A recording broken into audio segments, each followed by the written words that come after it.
Yo, what's up mga tol? Isa sa popular na ginagamit ngayon sa rap battle ay ang fake choke. Nagiging malaking impact ito sa kabuuhan ng round o minsan pa nga ay sa buong battle. Pero syempre hindi naman lahat ng gumagawa nito ay maganda ang kinalalabasan na resulta. May mga saktuhan pa rin yung tipong halata kasi yung pagkakaset up sa fake na choke. Kaya naman namili ako ng mga fake choke moments na para sa akin ay naging epektibo o nakatulong para mas mapalakas yung round at performance ng isang battle MC. Siguro karamihan sa napili ko ay yung may panggulat factor talaga yung pagkakagawa at pagkakasetup. Yung ganitong senaryo kasi ay hindi na lang basta pag-spit ng linya, sinasabayan na rin to ng pag-acting para mapaniwala o mapaagat yung mga nanonood at pati na rin yung kaharap na battle MC. At ayan ang nakapaloob sa content natin ngayon, ang mga classic fake choke sa rap battle. Umpisa natin sa kakatapos lang na battle ni Mot at Lanceta sa Matira Mayaman Tournament. Grabe yung ginawang fake choke ni Mot dito. Mula sa pagkakasetup ng kabit at tatay angles hanggang sa pag-acting na para bang nakakalimutan yung linya. Tapos solid pa yung pagkakalanding ng punchline. Maski nga si Lance ay inakala na totoo yung choke na yun. Kita naman sa reaction niya. Ito, pang sariling opinion ko lang to. Isa pang dahilan kaya mas naging epektibo yung ginawa ni Mot ay dahil sa lakas ng round 1 ni Lance. Nakakauga yun kaya kung mahina yung loob ni Mot ay pwede talaga siyang mag-choke o lumaylay yung performance. Pero hindi nga yun ang nangyari. Habang ikaw pati sarili mong inatinaya mo para lang sa semis pumanik. Kaya nga kung magpupustahan tayo kahit malus ka may balik, nanay mo pa rin yung mananalo kasi kay Pibos nakabit. Congrats na in advance! Ba't ko pa isusugal lahat kung tatay yan ni Lance? Kasi yung tatay niya, kakababa lang ng barko. Kumanta sa gapono nakabuo sabay takbo. Kumanta sa gapono nakabuo sabay takbo. Oh, ba't di mo pa napagtanto? Sinadya kong mawala kasi alam kong papahanap mo.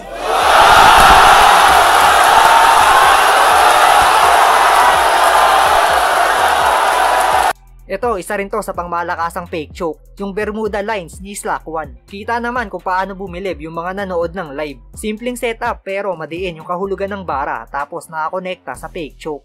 Mulang Puerto Rico, to Miami, di na alam saan pupunta. Tinrayangulo yung Bermuda na malaman yung seaman, di uubra. Tangina, Bermuda, triangulo, lulubog kang parang kumunoy. Ay,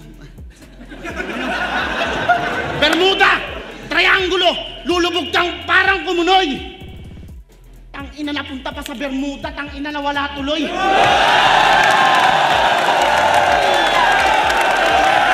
Pag madaling araw, nag-aabang ng bakla para sa rap contest, meron pang kota. Pag madaling araw, nag-aabang ng bakla para sa rap contest, meron pang kota. Go. Akala mo nag-choke? Gago, meron akong aaminin. Di ako nag-choke, tanga! Nakalimutan ko nang isusunod kong sasabihin! Galit na galit! Dahil parasite ka lang sa kagubatan. Kabute sa patay na troso. Kabute sa patay na troso. Kalat ka lang sa kasukalan. Mistulang. Sabit ka lang sa kasukalan. Mistulang baging sa mga tiyonggo. Si baka sa katan at bolo. Siguro nga ako yung dayo. Oo, nawawala yung talas ngayon sa gubat. Roro no Wasoro!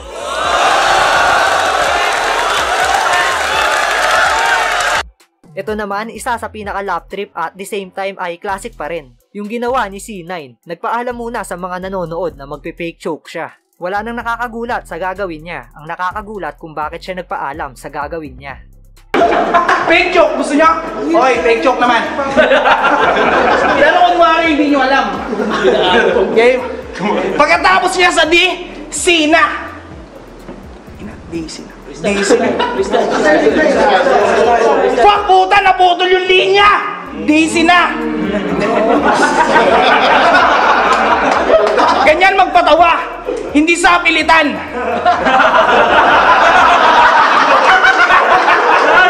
Wala lang talagang pakisama yung ilan. Sa Olonga po, tinalo to ni Jonas sa sariling liga niya. Tinalo to ni Jonas sa sariling liga niya. Tinalo to ni Jonas sa sariling liga niya. May kakampi pa yan na hindi wak. Kung may kakampi pa yan na hindi wak, pues kung nandito na si Pibos, ang bagong meaning ng PSP, may punggok sa flip top. Pero, napunggok sa flip top.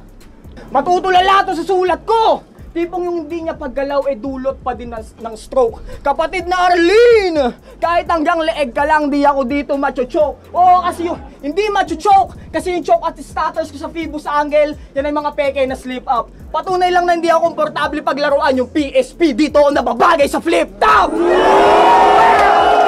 Takina! Isa sa madalas gumamit ng peking choke si Poison 13. Para sa akin, ang pinaka nagustuhan ko sana na ginawa niya ay yung laban niya kay Plaridel. Yung dating kasi ng ginawa niya doon ay nilagay niya yung fake choke sa round 1 at ibinigay ng Malines kay Plaridel yung round na yun. Pero sa tindi ng setup niya at impact sa round 2 ay matik na makukuha niya yung ikalawang round. Maski nga yung ibang battle MC ay yun din ang inakala. Grabing sugal sana yun at para sa akin, naging classic yun. Pero si Poison na mismo nagsabi na choke talaga yun at on the spot na lang yung bawi niya sa round 2. Pero syempre, gaya nga ng sinabi ko kanina, isa si P13 sa madalas gumamit ng fake choke kaya nararapat lang nakasama siya sa video na to. At para sa akin, sa mga fake choke na ginawa niya, ang pinaka naging epektibo ay yung laban niya kontra kay Dosage. Ang galing ng pagkaka-acting niya dito at swabe rin yung linya na ginamit. Ayoko sanang mag-English but I will punch your fucking nose, bitch, para lang paduguin. Sikmuraan, paluhurin, putukan, palunukin. May tira bawat paandar. Oh. Sikmuraan, paluhurin, putukan, palunukin. May tira bawat paandar. Kasi fake joke ko parang fake taxi. Ang sarap panoorin. GL versus Unico. Unico.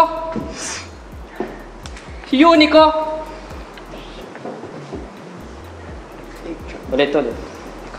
Okay. Round 2 game! Round 2 game! Meron pa akong ilalahad. Kasi yung round 1 ko, akala mo nag-choke, my God. Kasuplanado pagkawala, parang insurance fraud.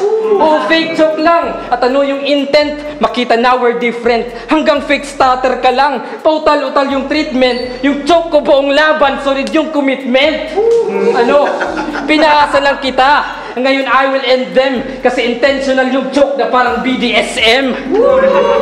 Classic din yung pagkakagawa ni Sayad ng fake choke sa naging laban nila ni Liljan. Karaim na ng word na fake choke yung mga linya na binibitaw ni Sayad pero kumagat pa rin sa pain si Liljan. Paano mas fake ka pa sa fake news? Kakatira mo ng fake shabs at fake coke. O hindi coke tinitira mo yung RC na may fake nose. E di sa ang fake MC na nakasandal na lang sa fake jokes. Shit. Haha! Masyado nang ang obvious eh! Gagong tawag doon, fake choke! Ganon ako kagalit! Kaya nung nasa top 5 ka na mga nasa top 5 nila, that was a great joke. Para kasi A-Pok, magaling ka lang ma-sales talk. Sa akin left hook, basagang yung best goat. Ay, egg yolk, basagang yung egg yolk. Sa akin left hook, basagang yung egg yolk.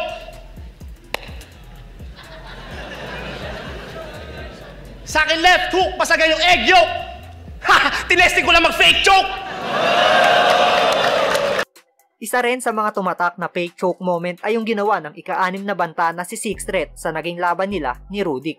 Ngayon sabihin mo, paano ka namin re-respetuhin? Ugali mong pangit. Ikaw yung rapper na black sheep na ang daming chalk shit. Parang ako yung kapuspalad kasi kinakain ko plastic. Kinakain ko plastic.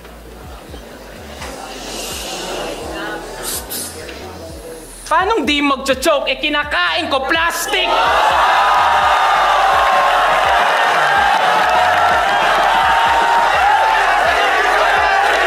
Sumubok na rin mag-fake choke ang isang Sak Maestro. Alam naman natin na solidong battle MC si Sak at napatunayan na niya to. Pero aminin natin na minsan talaga ay may kapos na performance si Sak. At sa pangyayari na to ay nakatulong pa yon para mas maging effective yung pagkakagawa niya ng fake choke. So judges, don't you judge me. Wala tong sign of hope. Ito na yung live result. Kaya wag na mag-provide ng vote. Bitch, it's John Bones Jones. 3 taong nawala yung GOAT.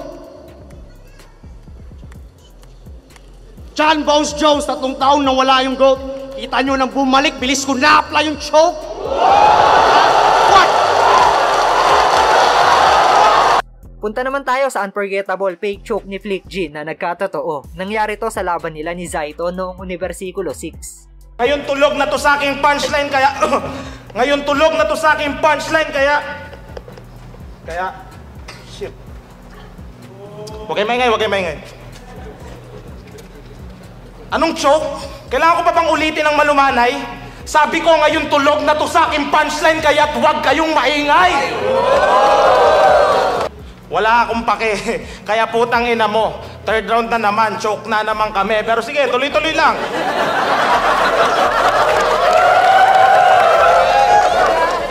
Nagkatotoo yung choke ang puta. Tangina mo kasi mukha kang vampira. Pero...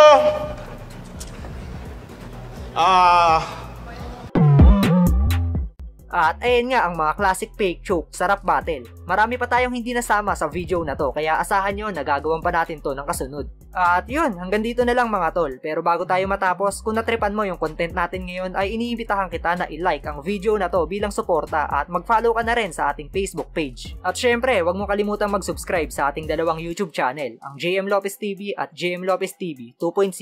Salamat sa suporta, peace out!